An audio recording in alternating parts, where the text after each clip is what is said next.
Hello friends, welcome to Mita's রান্নাঘর। আজকের বানাবো লক্ষ্মী পুজো স্পেশাল নারকেল নাড়ু। চলুন শুরু করি। এখানে আমি একটা নারকেল নিয়েছি, নারকেলটা কুড়ুনির সাহায্যে আমি তুলে নেব।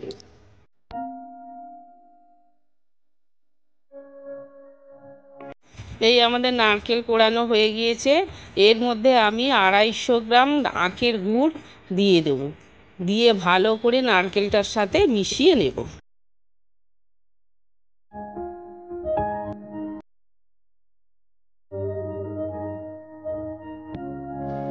নারকেলের সাথে গুড়টা ভালোভাবে মিশিয়ে নিয়েছি।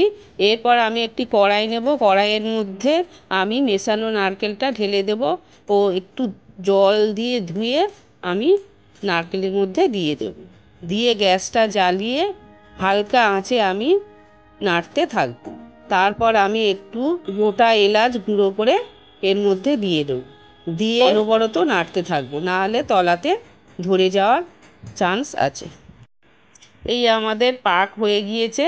এরপরে আমি থালার মধ্যে ঢেলে নেব, নিয়ে হাতে একটু ঘি মাখিয়ে অল্প অল্প করে আমি নাড়ু বানাতে থাকব।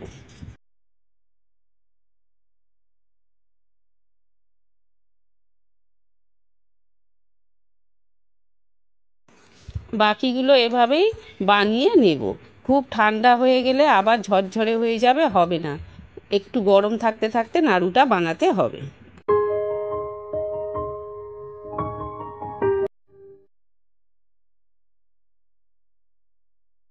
এই আমাদের নাড়ু তৈরি হয়ে গিয়েছে। এই ছিল আজকের লক্ষ্মী পূজার স্পেশাল নারকেল নাড়ু। যদি ভালো লাগে বন্ধুরা, তাহলে লাইক, শেয়ার, কমেন্ট ও সাবস্ক্রাইব করতে ভুলবেন না। আবার দেখা হবে অন্য কোনো নতুন রেসিপি নিয়ে। ধন্যবাদ।